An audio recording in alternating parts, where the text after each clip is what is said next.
কথা তো অনেক চলে আসে। বাংলাদেশে এখনো দুই ধারার শিক্ষা ব্যবস্থা আছে, এটাকে আমরা ইসলামী শিক্ষা বলি। একটা আলিয়া মাদ্রাসা, একটা কওমি মাদ্রাসা, আছে না নাই? মাশাআল্লাহ, সিলেটে তো অনেক আলিয়া মাদ্রাসাও আছে এবং আলিয়া মাদ্রাসার ছাত্র শিক্ষক অনুসারীদের অনেক খেদমতও আছে। আমি বর্তমান শিক্ষা ব্যবস্থা নিয়ে যখন গবেষণা করি, একটা সময় আলিয়া মাদ্রাসা থেকেও অনেক আলেম তৈরি হয়েছে, অনেক ত্যাগী কুরবানিদাতা তৈরি হয়েছে। পর্যায়ক্রমে আলিয়া মাদ্রাসার সিলেবাস পরিবর্তন করতে করতে এখন কওমি থেকে এতটা দূরে চলে গেছে আলিয়া মাদ্রাসার সিলেবাস।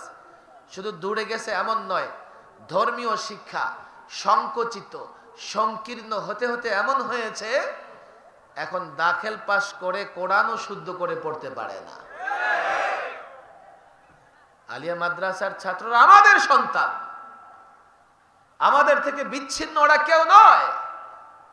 আমি ওদের পক্ষে, ওদের প্রতিষ্ঠানের পক্ষে সবচাইতে বেশি কথা বলেছি। আমি তাদের শিক্ষকদের জিজ্ঞেস করেছি, এইভাবে আপনাদের সিলেবাস তছনছ করে দিচ্ছে, কথা কেন বলেন না? আমরা সরকারি চাকরি করি, আমাকে উত্তর দেয়, হুজুর কথা বলতে পারি না। আজকে এই অবস্থায় নিয়ে আসছে, ওরাই মাতম করতেছে, মাতম। এত কষ্ট করে দাখিল আলেম ফাজেল কামেলের সনদ নিয়েছি, হুজুর দাখিল পরীক্ষা দিয়ে 90% কলেজে চলে যায়। যে কজন থাকে আলেম দেওয়ার পরে এগুলো কলেজ ইউনিভার্সিটিতে সব চলে যায়। হ্যাঁ, কেউ কেউ ফাজেলে ভর্তি হয়ে থাকে কিন্তু ক্লাস করে কলেজ ইউনিভার্সিটিতে। ফলে আমি যখন ক্লাসে যাই তো যাওয়ার পরে দেখি হাজিরা খাতায় 200, ক্লাসে আছে 5 জন। এইভাবে একটা সময় কি হবে, ফাজেল কামেল বন্ধ হয়ে যাবে। এই শিক্ষা ব্যবস্থা এখন আলেম তৈরি হওয়ার পথকে বন্ধ করে দেওয়া হয়েছে। স্কুল শিক্ষার কথা বললে আবার আমার যুবকরা নারাজ হবে, প্রশাসনের ভাইয়েরা নারাজ হবে। আমি যখন শিক্ষা ব্যবস্থার কথা বলি, এটা কোনো দলীয় বিষয় নয়। আমি যখন শিক্ষা ব্যবস্থার কথা বলি, এটা কোনো রাজনৈতিক বিষয় নয়। আজকে শিক্ষা ব্যবস্থাকে একটা হাস্যরসে পরিণত করা হয়েছে। ব্যাঙের নৃত্য শিক্ষা করার জন্য ট্রেনিং এর দরকার নাই। ব্যাঙ একটা ধরে ছেড়ে দেওয়ার পেছনে প্র্যাকটিস করো, নাচতে পারবে। হাঁসের ডাকের জন্য ট্রেনিং দরকার নাই। যার ঘরে হাঁস আছে, সকালবেলায় হাঁসের পেছনে ছোট প্যাক প্যাক প্যাক প্যাক করতে পারে, সমস্যা হবে না। কিছুদিন আগে ওরা ছিল বানরের বাচ্চা, এখন নতুন ভাবে শুরু করছে জাতিকে হাঁসের বাচ্চা বানানোর ষড়যন্ত্র। দলমত নির্বিশেষে কেউ বানরের বাচ্চা হতে চায়নি। যার জন্য আমরা যখন বলেছি ডারউইনের থিওরি চলবে না, এদেশের সব দলের লোকেরা আমাদের সাপোর্ট দিয়েছে, কথা ঠিক না বেঠিক? বানরের চাইতে ব্যাঙের বিষয়টা একটু হালকা। আরে ভাই, হালকা কেন? শিক্ষকের একটা মর্যাদা আছে। এই শিক্ষক যদি ক্লাসে গিয়ে ব্যাঙের নৃত্য করে, ছাত্রের সামনে সার্কাস হবে, সার্কাস হবে, মর্যাদা থাকবে না, কথা ঠিক না বেঠিক? বলবে হুজুর এই জেনারেল শিক্ষার সিলেবাস নিয়ে আপনারা কথা বলবেন না, আপনাদের এই ম্যান্ডেট নাই, আপনাদের এই অনুমতি নাই। এই জায়গায় আমি একটু জোরে চিৎকার করি, কে বলেছে অনুমতি নাই? আজকে শাহবাগ জামিয়া চলছে সাধারণ মুসলমানদের অনুদানে, কথা ঠিক না বেঠিক? এখন এই সাধারণ মুসলমানের ঈমান আমল হেফাজতের দায়িত্ব এই শাহবাগ জামিয়াকে নিতে হবে, কথা ঠিক না বেঠিক? এদেশের প্রত্যেকটা মুসলমান, ছাত্র জনতা, যুবক, চাকরিজীবী, ব্যবসায়ী, তারা মাদ্রাসায় এই জন্যই অনুদান দেয়, আলেমদেরকে এই জন্যই মহব্বত করে। ব্যবসায়ী মনে করে হাতে সময় নাই, 24 ঘন্টা দোকানদারি করি। চাকরিজীবী মনে করে কর্মস্থলে ব্যস্ত থাকি, সময় নাই।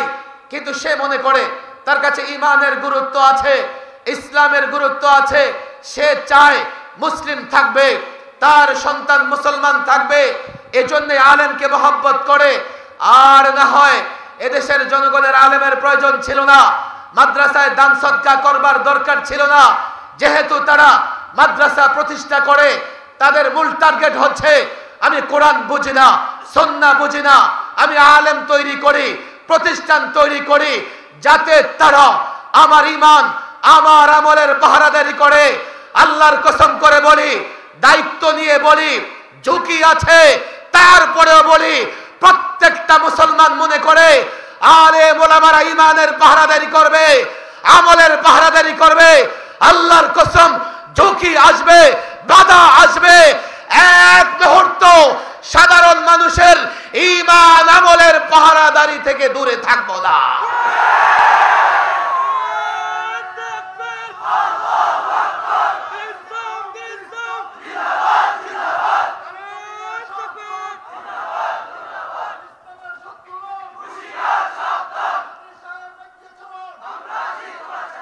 আমরা সাধারণ মানুষের কাছে দায়বদ্ধ। আমরা কোন সরকার, কোন গভর্নমেন্ট, কোন অফিসারের কাছে দায়বদ্ধ না। কথা ঠিক না বেটি? বলা হয় যে আপনাদেরকে মনিটরিং করা হবে। আমি বলি আমারে লক্ষ জনতা 24 ঘন্টা মনিটরিং করে। কথা ঠিক না বেটি? যেখানে কথা বলি সব দলের লোকজন থাকে। আর আলহামদুলিল্লাহ আলেম হিসেবে যখন এই চেয়ারে বসি, আমরা সব দলের লোকদের কল্যাণকামী হিতাকাঙ্ক্ষী। কথা ঠিক না বেটি? বন্দি রেখেছো, কে রেখেছে এটা আমরা কখনো চিন্তা করিনি। দোয়া শুধু করেছি যাতে এদেশের প্রত্যেকটা মানুষের হেদায়েত নসিব হয়। আমরা কল্যাণকামী দেশের জনগণের। ডাক্তারের কাছে যাও, তোমার আত্মীয় ডাক্তার হোক আর তোমার দলীয় কেউ ডাক্তার হোক, তোমাকে পরীক্ষা নিরীক্ষা করে যদি দেখে তোমার ভেতরে সমস্যা, পেটে টিউমার আছে, ডায়াবেটিস আছে, এই খবরদার, ডায়াবেটিস চড়া, বৃষ্টিতে মুখ দিবেন না। আপনি কি বলবেন? ডাক্তার সাহেব ষড়যন্ত্র করতেছেন না, পকেট থেকে 500 টাকা 1000 টাকা ফি বের করে দিবেন, যাক আপনার কাছে এসে সমস্যা ধরা পড়েছে, সতর্ক হয়ে যাব। আরে মোলামারা বিদ্বেষের জায়গা থেকে কারো বিরোধিতা করে না। যেহেতু তোমার ঈমান আমল হেফাজতের দায়িত্ব তুমি আমাকে দিয়েছো, ডাক্তারকে ফি দাও, আমার মাদ্রাসায় অনুদান দাও। আমি যদি তোমার ত্রুটি ধরিয়ে না দেই, তুমি কাল আমাকে দোষারোপ করবে যে আলেম আমার ত্রুটিগুলো ধরায়া দিল না। দল তোমার দলীয় পরিচয় নিয়ে কথা বলতে চাই না। আমি মনে করি দলীয় পরিচয়ের চাইতে ইসলামের পরিচয় অনেক বড়। কথা ঠিক না বেটি? এই তো নির্বাচন এসছে, এতদিন করেছে এক দল, এখন করতেছে আরেক দল। কথা ঠিক না বেটি? পারবা ইসলামকে পরিবর্তন করতে? পারবা ইসলাম ছাড়তে? ইসলামের বিষয়গুলো ব্যাপক। মাদারেসে কওমিয়ার শিক্ষা ব্যবস্থা, ছাত্র ওলামা একরাম, আমি বিনীতভাবে বলতেছি, আমরা মাদারেসে কওমিয়ার বর্তমান যে শিক্ষা ব্যবস্থা, নেশাব বা সিলেবাস নিয়ে আমার কথা নয়। আমার কথা হচ্ছে এই নেশাব এবং এই সিলেবাস কতটা সফলভাবে, সফলতার সঙ্গে আমরা শেষ করতে পারতেছি। আমার কাছে মনে হচ্ছে ধর্মীয় শিক্ষার নানা বিষয় সংকীর্ণ হতে হতে এমন হয়েছে, এখন অনেক ফরজ বিধানের তাকরার চর্চাও আমাদের মধ্যে নাই। অনেক ফরজ বিধানের একাডেমিক আলোচনা লম্বা সময় লাগবে। এরপরেও আমি এই জন্য ওয়াজ করি না যে আজকে ভালো ওয়াজ করলে কালকারও 6 জায়গা থেকে দাওয়াত আসবে। আমি বরং ওয়াজ থেকে দূরে থাকতে চাই। আমি আমার ব্যথার জায়গাটা যদি বলতে পারে আমি সফল।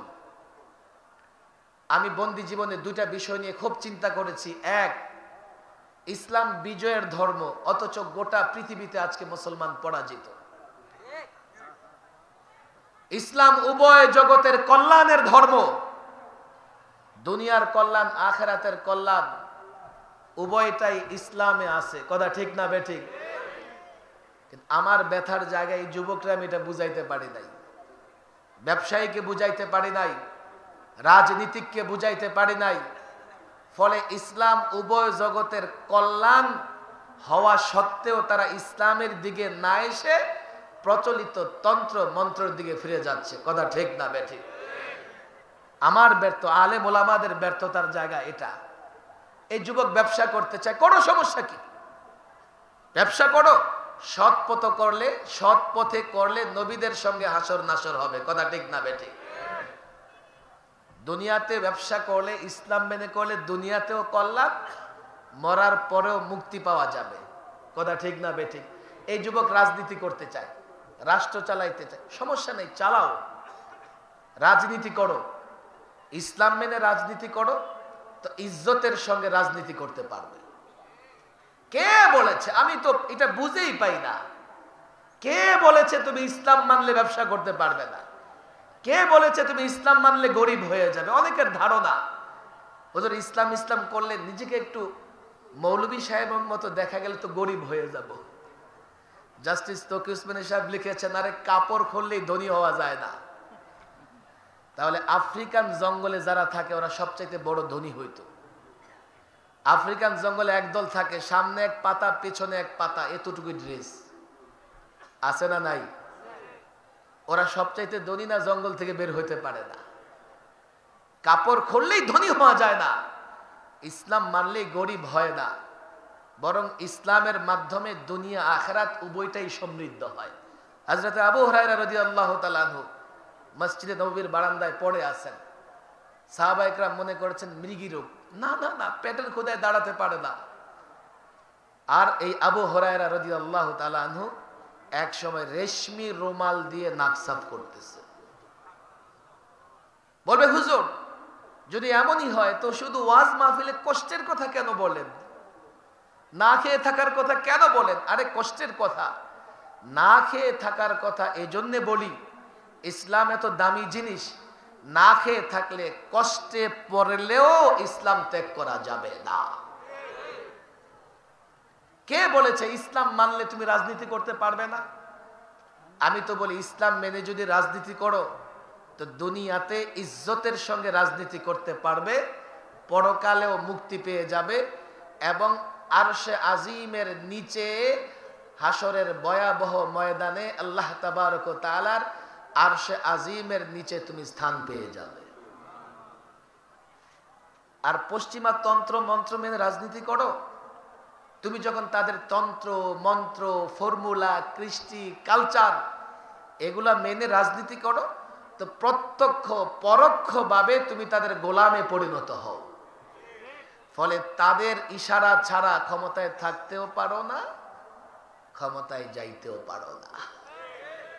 আমি মুসলিম যুবকদের বলবো, কোন দলীয় বক্তৃতা নয়, আমি সকল মুসলিম যুবকদের বলবো, কে বলেছে ইসলাম মেনে রাজত্ব করা যায় না?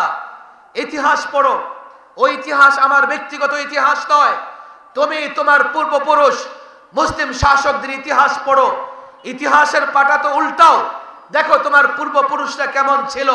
ইসলাম মেনে, কোরআন মেনে, আল্লাহর নবীর সুন্নাহ দিয়ে কম পক্ষে 1000 বছর মুসলিমরা গোটা দুনিয়া শাসন করেছে। আজকে স্পেন সভ্যতা বলো, আমার এখানে অনেক ইউরোপিয়ান লোকজন আছে, বাঙালি, ইউরোপে থাকে, লন্ডনে কানাডায় থাকে, স্পেনে থাকে, ইতালি থাকে। স্পেন সভ্যতা বলো মুসলমানদের হাতে তৈরি। 782 বছর স্পেন শাসন করেছে মুসলিম যুবকরা। জানে আমাদের মুসলমানেরা? ভারতবর্ষ শুধুমাত্র একটা বংশ মোগল মুসলিমরা কম পক্ষে 400 বছর গোটা ভারত শাসন করেছে। তুমি জানো যতদিন তোমার পূর্বপুরুষ মুসলিম যুবকরা গোটা পৃথিবী শাসন করেছে, এই পৃথিবীতে জুলুম অনাচার অত্যাচার নির্যাতন ছিল না। ইতিহাসে তোমাদের কাছে নাই। তোমরা অন্যের নীতিমালা ফর্মুলা ধার করে রাষ্ট্র চালাবে তো তাদের পদলেহন করা ছাড়া ক্ষমতায় থাকতে পারবে না। কে বলেছে এই বিষয়গুলো?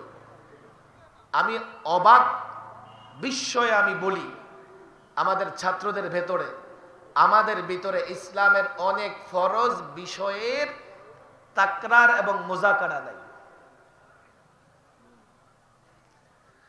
আল্লাহ আস্তাগফিরুল্লাহ আস্তাগফিরুল্লাহ। কে আসছে? বলেন না, বসেন বসেন, এদিকে হাঁটা চলা করলে তো মুশকিল। বসেন মাওলানা, বসেন।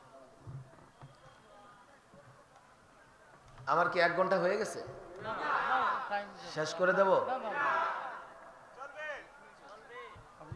আমাদের যুবকরা ধৈর্য হারাইতেছে। আরে তোমরা তো মনে করো তোমরা শিয়ালের জাতি, তোমাদের তোমরা মনে করো জার্সিতে টাইগারের ছবি লাগাই দিলে টাইগার হয়ে যায়। আরে তোমরা প্রকৃত পক্ষে সিংহের জাতি, তোমরা কোনোদিন পরাজয় বরণ করতে পারো না। আল্লাহ, এমন হইলে খটখট খটখট আমার মনোযোগ আকটি হয়। আল্লাহ মাফ করুন। আস্তাগফিরুল্লাহ।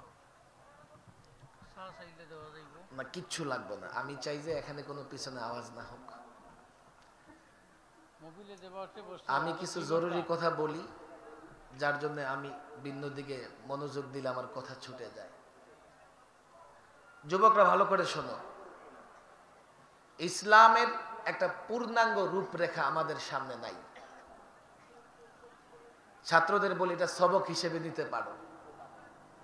আমাদের ফোকাহায়ে কেরাম, ওলামায়ে কেরাম ইসলামের একটা পূর্ণাঙ্গ রূপরেখা চার্ট আমাদের সামনে রেখে গেছেন। আমি নিজেও মোতালা করেছি। লালবাগের দারুল ইফতায় অন্তত 20 বছর ছাত্রদের সামনে পেশ করার চেষ্টা করেছি। এখন আমি আর কোনো দারুল ইফতায় বা মাদ্রাসায় না, আমি যেখানেই যাই আমি ওলামাদের সামনে মুযাকারা তাকরার হিসেবে বিষয়গুলো রাখতে চাই। অনেক ছাত্র এখানে আছে, আমার দিকে তাকাও, হাতের 5টা আঙ্গুলের দিকে তাকাও। ইসলামের সমস্ত বিষয়গুলো 5 ভাগে বিভক্ত। কয় ভাগে? বলো কয় ভাগে? 1 আকায়েদ বা এতেকাদাত, 2 ইবাদাত, 3 মুআমালাত, 4 উকুবাত, 5 আদাব। আচ্ছা আমাকে বলো, এক ব্যক্তির মাথায় আঘাত, হাতে আঘাত, দেহে আঘাত, আবার পায়েও আঘাত, তুমি যদি এই লোকটার পায়ে ব্যান্ডেজ করে ছেড়ে দাও, এই লোকটা সুস্থ হবে না অসুস্থ থাকবে? এই যুবকরা বলো, এই লোকটা সুস্থ হবে না অসুস্থ থাকবে? আরে সুস্থ হবে না অসুস্থ থাকবে। আজকে বলে ইসলাম শান্তির ধর্ম, বিজয়ের ধর্ম। আমরা না শান্তিতে আছি না আমরা বিজয়ী হইছি? আরে কেমনে বিজয়ী হইবা? কেমনে শান্তিতে থাকবা? ইসলাম তোমাকে কমপ্লিট কোড অফ লাইফ হিসেবে তোমার জীবনের প্রত্যেকটা সমস্যার সমাধান দিয়েছে কে? তুমি তো পায়ে ব্যান্ডেজ করে বসে আছো, মাথায় ব্যথা, হাতে ব্যথা, দেহে ব্যথা, সুস্থ তো হবাই না, উল্টো যে কোনো সময় তোমার বড় ধরনের আহত নিহত হওয়ার আশঙ্কা আছে। আমার ব্যর্থতার জায়গায় এটা আমি মনে করি এই জাতির এই যুবকদের সামনে আমি ইসলামকে পেশ করতে পারি নাই। নামাজ অত্যন্ত গুরুত্বপূর্ণ ইবাদত, রোজা অত্যন্ত গুরুত্বপূর্ণ ইবাদত, কিন্তু একমাত্র ফরজ বিধান নয়। আমি জাতিকে শুধু রোজা এবং নামাজের ট্রিটমেন্ট দিয়েছি, শিক্ষা দিয়েছি, ফলে জাতি আমার পেছনে যখন ইক্তেদা করে, আমি সেজদা 3টা করলে করে, লম্বা সেজদা করলেও করে, যতক্ষণ দাঁড়াই থাকি সে দাঁড়ায় থাকে। কেন? জাতি জানে যদি ইমামের আনুগত্য না করি আমার নামাজ হবে না। কথা ঠিক না বেঠিক? কিন্তু এই জাতি 24 ঘন্টায় নামাজ পড়ে 1.5 ঘন্টা, তাও বালেগ হওয়ার পরে। আবার যদি পাগল হয় তার নামাজ লাগে না। ইসলামের নামাজ রোজা ছাড়াও আর অনেক ফরজ বিধান আছে, আছে না নাই? ইসলামের একটা সুন্দর অর্থ ব্যবস্থা আছে। পাগলের জন্য অর্থের দরকার, মায়ের গর্ভে যে থাকে তার জন্য অর্থের দরকার। তুমি যদি জাতিকে একটা সুষম অর্থ ব্যবস্থা না দিতে পারো, জাতি তার অর্থের প্রয়োজনে তাগুতের পিছে দৌড়াবে, তোমার নেতৃত্ব মানবে না। ইসলামের একটা সুন্দর বিচার ব্যবস্থা আছে, আছে না নাই? প্রচলিত তামাশার বিচার ব্যবস্থার আমি কথা বলতেছি না। আল্লামা মুফতি আমিন রাহিমাহুল্লাহ প্রায় বলতেন, প্রচলিত আদালত থেকে কেউ যদি বিচার চায় তার 3টা জিনিস লাগবে। কি কি? 1, ভালো করে বুঝো, কারুনের মতো সম্পদ লাগবে। আদালতের দেয়াল তোমার জামা টেনে ধরবে, এই বেটা টাকা দে, তাহলে ছাড়ুম না। খরচ করতে করতে ফকির হয়ে যাবা। দুই, শুধু সম্পদ হলে চলবে না, হযরতে নূহ আলাইহিস সালামের মতো হায়াত লাগবে। বাবার আমলে মামলা হয়, নাতির আমলেও মীমাংসা হয় না। কবে মামলা হয়েছে? আজ থেকে 12-14 বছর আগে। এখন ওগুলোর হাজিরা দেওয়া লাগে, অথচ মিথ্যা মামলা। তিন, শুধু হায়াত হলে চলবে না, ধৈর্য লাগবে হযরতে আইয়ুব আলাইহিস সালামের মতো। এতবার কোর্টে দৌড়াইতে হবে, স্যান্ডেল ছিঁড়বে, মাথার চুল পড়ে যাবে, মামলা শেষ হবে না। এলো ব্রিটিশ লয়ের বিচার ব্যবস্থা। আর যদি কোনোভাবে বাংলাদেশের এক সাবেক বিচারপতির বক্তব্য,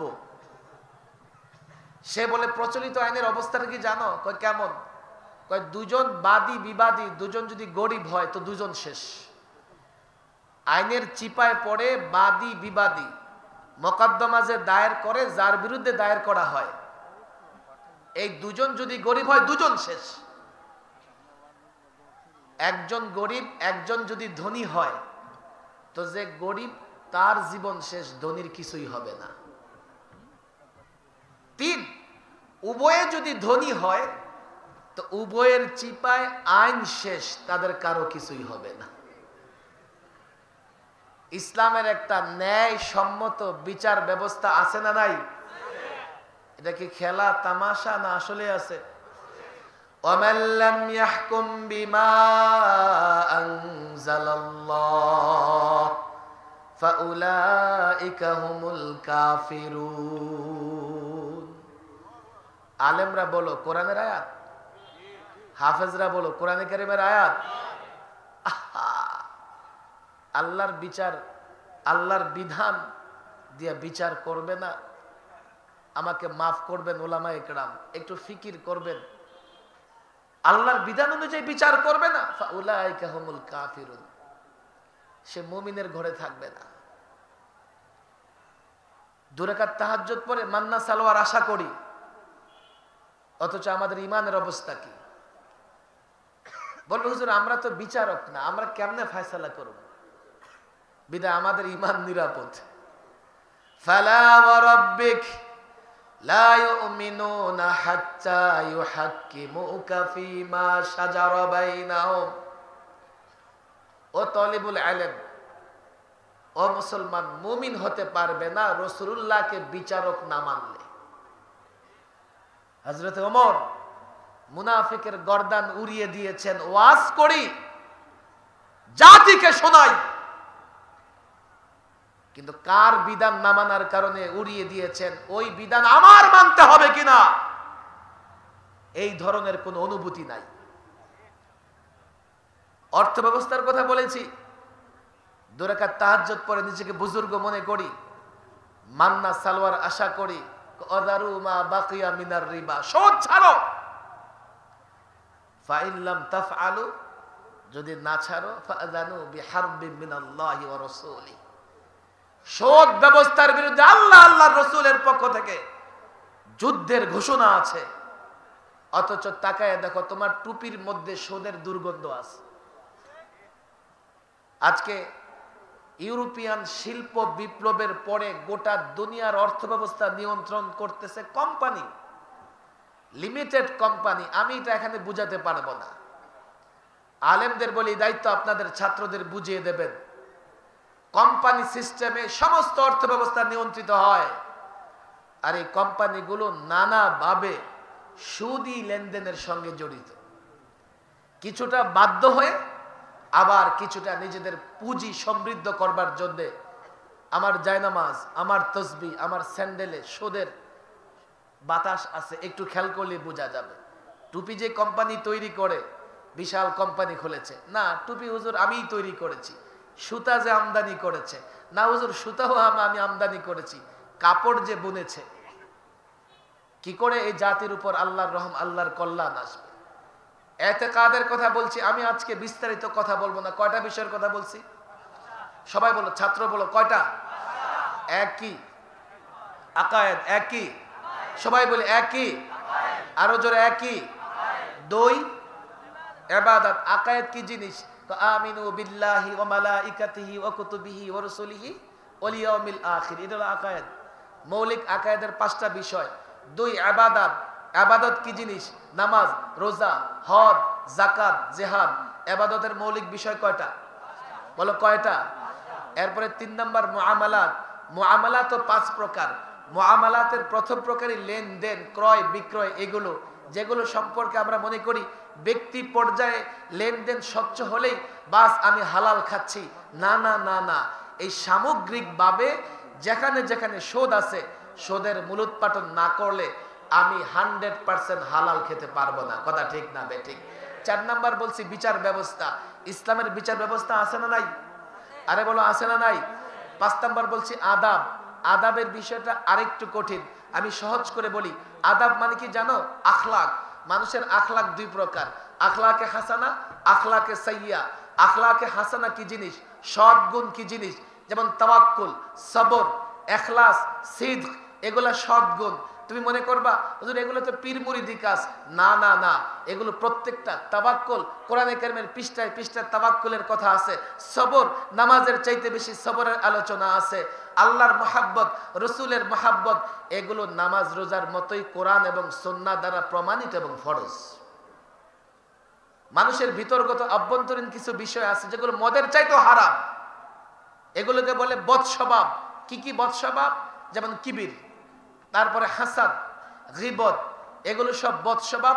সবগুলো কোরআন এবং সুন্নাহ দ্বারা হারাম প্রমাণিত। দেখো আমি খুব ভালো বক্তৃতা করি, আমার এতেকাদ ভালো, আমি খুব নামাজি, আমি বিচার ব্যবস্থা বুঝি, আমি অর্থ ব্যবস্থা বুঝি, কিন্তু আমার ভেতরে ইখলাস নাই। আমি যদি জাতির নেতৃত্ব দিতে চাই, যে কোনো সময় জাতিকে নিয়ে বুড়িগঙ্গায় ঝাঁপায়া পড়ব, যেহেতু আমার ভেতর ইখলাস নাই। কথা ঠিক না বেঠিক? আমার ভেতর সবুর নাই। সব আছে, বক্তৃতা আছে, সব আছে, বন্দী হয়ে গেছি। এখন হায় হায় হায়, একদিনও কি করতে পারবো না, সবর করতে পারবো না। যদি বলি যে কোনো ভাবে আমারে ছাড়াই নিয়ে যান, আল্লাহর কসম এমন নেতৃত্ব জাতির মেরুদণ্ড ভেঙে দেবে। টোটাল ইসলাম যদি তোমাদের সামনে না থাকে, জাতিকে নেতৃত্ব দিতে পারবে না। টোটাল ইসলাম যদি জাতিকে না বুঝাও, এই জাতির দুনিয়া এবং আখিরাতের কল্যাণ পাবে না। কথা ঠিক না বেঠিক? 2 নম্বর কথা বলছিলাম, ইসলাম বিজয়ের ধর্ম। ইসলাম কিসের ধর্ম? যতদিন ইসলাম থাকে পৃথিবী থাকবে, ইসলাম না থাকলে পৃথিবী থাকবে। আরে ইসলাম না থাকলে পৃথিবী থাকবে? ইসলাম নাই মানে লা ইলাহা ইল্লাল্লাহ বলনে ওয়ালা নাই। লা ইলাহা ইল্লাল্লাহ বলনে ওয়ালা না থাকলে ইসলাম থাকবে না। ইসলাম না থাকলে অনেকেই বলে মুসলিম শেষ, দেখো গাজ্জাকে শেষ করে ফেলবে। অথচ পত্রিকার রিপোর্ট হচ্ছে নেতানিয়াহু ইসরায়েলের প্রধানমন্ত্রী চেষ্টা করতেছে যুদ্ধ বিরোধী ঘোষণা করা। আমি সাহস নিয়ে বলেছিলাম, যদিও ভিতরে আমার ভয় কাজ করতেছিল, গোটা দুনিয়া বলেছে আবার গাজ্জা খতম।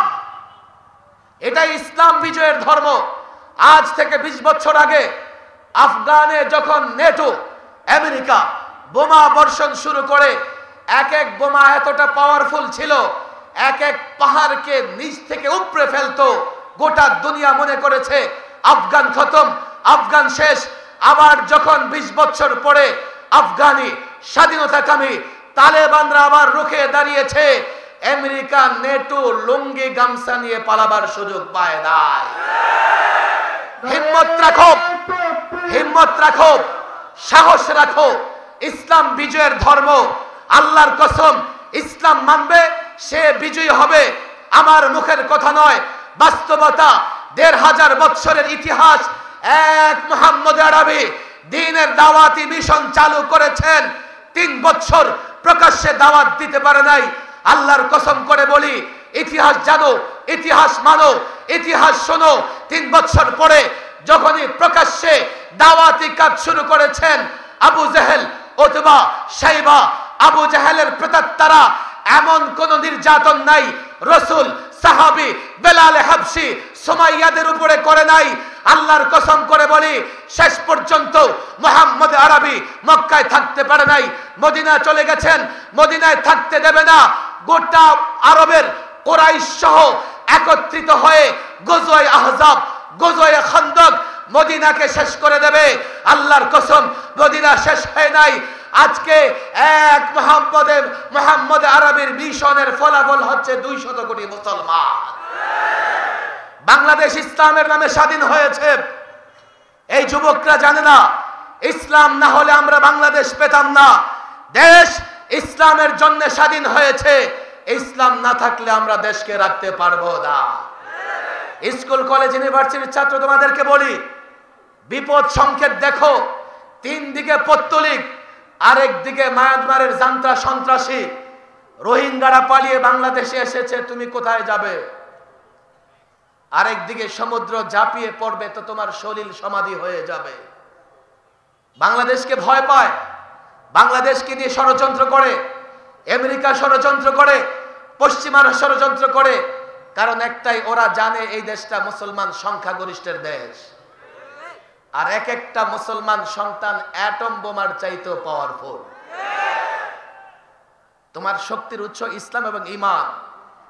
ইসলাম এবং ঈমান যদি ধরে না রাখতে পারো, রোহিঙ্গারা দেশ ছেড়েছে, নিজের মেয়ের, নিজের স্ত্রীর, মায়ের ইজ্জত রক্ষা করতে পারে নাই। আমাকে দুশমন মনে করো, আমাকে গালি দাও, একবার চিন্তা করে দেখো, কাল তুমি মুসলিম যদি হও, চেহারায় মুসলিম হও আর নামে মুসলিম হও, কাফেররা সেটা বিবেচনা করবে না। মুসলিম পরিচয় দিলে তুমিও কাফেরদের আক্রমণ থেকে বাঁচতে পারবে না। শক্তি একটাই, ইসলাম বুঝো, ইসলাম ধরো। আর জাতির কাছে পূর্ণাঙ্গ ইসলাম রাখতে হবে, জাতিকে পূর্ণাঙ্গ ইসলাম বুঝাতে হবে। আর এই পূর্ণাঙ্গ ইসলামের দাওয়াত এত সহজেই দেওয়া যাবে না। এটা এখন একটা বিজ্ঞানের যুগ, অনেক চ্যালেঞ্জ আসবে। যোগ চ্যালেঞ্জ মোকাবেলা করে ইসলামের এক একটা বিষয়কে প্রতিষ্ঠা করতে হলে যোগ্যতা দরকার আছে না নাই? যোগ্যতা দরকার আছে না নাই? তোমরা এখন নিজে বসে বসে চিন্তা করো, এই যোগ চ্যালেঞ্জ মোকাবেলা করার যোগ্যতা তোমার কতটুকু আছে? যোগের প্রত্যেকটা ফিতনা মোকাবেলা করার যোগ্যতা তোমার কতটা আছে?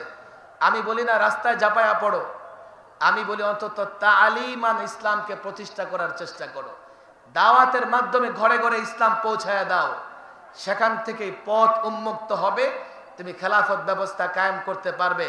তালিম দাওয়াতের ভিত্তি ছাড়া যতই লাফালাফি করো, পায়ের নিচে মাটি থাকবে না, নিজেদের বাঁচাতে পারবে না। এখনো সময় আছে, আমরা জাতির সামনে ইসলামের তালিম পেশ করি। এখনো সময় আছে, আমরা জাতিকে ইসলাম বুঝাই। জাতি যখন ইসলাম বুঝবে অবশ্যই আমাদের সঙ্গ দিবে, যদি ইসলাম না বুঝে আমাদের সঙ্গ দিবে না। একটা ঘটনা প্রায় বলি, বক্তৃতা লম্বা হয়ে যাচ্ছে। এক শিষ্য গেছে গুরুর কাছে দুধ হাদিয়া নিয়া, হুজুর আপনার জন্য দুধ হাদিয়া নিয়ে আসছে। তো তিনি ছিলেন অন্ধ, গুরু অন্ধ, কোনদিন দুধ দেখে নাই। দুধ কেমন? দুধ চিনেন না? দুধ সাদা সাদা। অন্ধ মানুষ, তার কাছে দুনিয়াটাই কালা। সাদা কেমন? সাদা চিনেন না? অনেক চিন্তা ভাবনা করে, হ্যাঁ বকের মতো সাদা। এই বেচারা সবকিছু কাউয়া দেখে, সাদা বক দেখবে কোত্থেকে? এখন বেচারা শিষ্য হাতটাকে বাঁকা করে, এই যে বক এমন, হাত দিয়া বলতেছে, এই দুধ আমার গলা দিয়ে যাবে না। যুবকরা, আমি যখন ইসলামের কথা বলি, যুবক মনে করে হুজুর কি করবেন? আমার টেলিভিশনে জিজ্ঞেস করতেছে, হুজুর আপনি যেমন ইসলামের কথা বলেন ভয় হয়। হ্যাঁ, ভয়ের কি আছে? হুজুর আমার নাটক সিনেমা দেখি, নায়িকাদের ড্যান্স ফ্যান্স দেখি, তো ইসলাম আসলে তো নারীরা বোরকা পরবে, তো তখন কি আপনারা নায়িকাদেরকে বোরকা পরাই দিবেন? আমরা নায়িকাদেরকে বোরকা পরাই দিব কিনা? আমি বলি না, নায়িকাদের বোরকা পরাবো না, সিনেমা হলো ভাঙতে যাব না। তবে তুমি যুবকরে ইসলাম বুঝাইয়া দেব। ইসলাম বুঝলে তুমি সিনেমা হল ছাড়বে, নাটক ছাড়বে।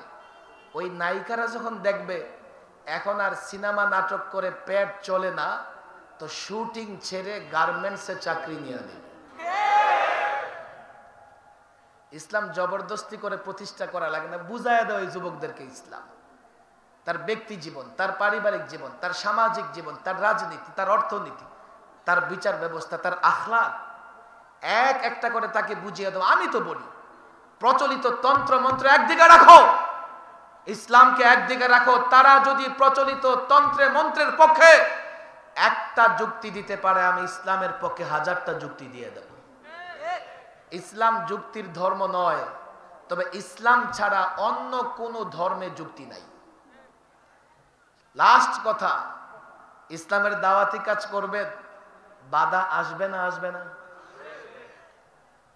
লাল গালিচা বিছাই দিবে যে আসেন হুজুর আপনি ইসলাম প্রতিষ্ঠা করেন, ফুলেল শুভেচ্ছা দিবেন না।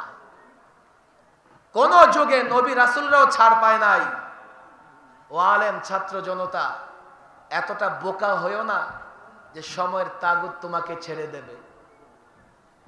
এতটা বোকা হইও না সময়ের তাগুত তোমাকে ফুলেল শুভেচ্ছা দেবে। বিপদ আসবে, নবীদের উপর এসছে। যদি ধৈর্য ধারণ করো, আল্লাহ তাবারক ওয়া তাআলা দুনিয়া এবং আখিরাতে সফলতা দান করবে। আর যদি 10 টাকা ডর্জন বিক্রি হওয়ার জন্য নিজের কুরবানির পশুর মতো হালকা ডেকোরেটেড করে নির্বাচনের হাটে উঠাও, তো এই জাতির আস্থা বিশ্বাস তোমাদের উপর থাকবে না। বোঝার চেষ্টা করো।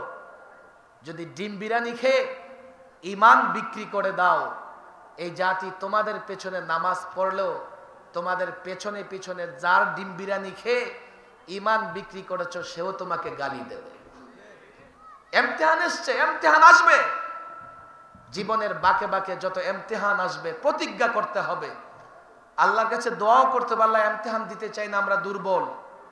কিন্তু ইমতিহান যদি চলে আসে সবর করতে হবে, কাজ চালিয়ে যেতে হবে। হয়তো ব্যাপকভাবে, না হলে ক্ষুদ্রভাবে। ইসলামের কোনো কাজ ছাড়া যাবে না। কথা ঠিক না বেঠিক? আমি ছাত্রদের কাছে ওয়াদা নিতে চাই, লম্বা করে ওয়াদা করো, ওয়াদা করো। ছাত্র যুবকদের ওয়াদা একটু পড়ে। আমরা পূর্ণাঙ্গ ইসলামের তালিম নিব তো ইনশাআল্লাহ? আমরা দিনের পূর্ণাঙ্গ দিনের দাওয়াত দিব তো ইনশাআল্লাহ? যুবকরা হাত উঠাবে। আলেম ওলামারা যদি ইসলামের পক্ষে কথা বলে সঙ্গে থাকবো তো ইনশাআল্লাহ? লম্বা করে আলেম ওলামাদের সঙ্গে থাকবো তো ইনশাআল্লাহ? ঈমান ইসলামের প্রশ্নে আলেম ওলামাদের সঙ্গে থাকবো তো ইনশাআল্লাহ? আল্লাহ তাবারক ওয়া তাআলা তৌফিক দান করুন। এই জামিয়াকে কবুল আর মঞ্জুর করে নিন।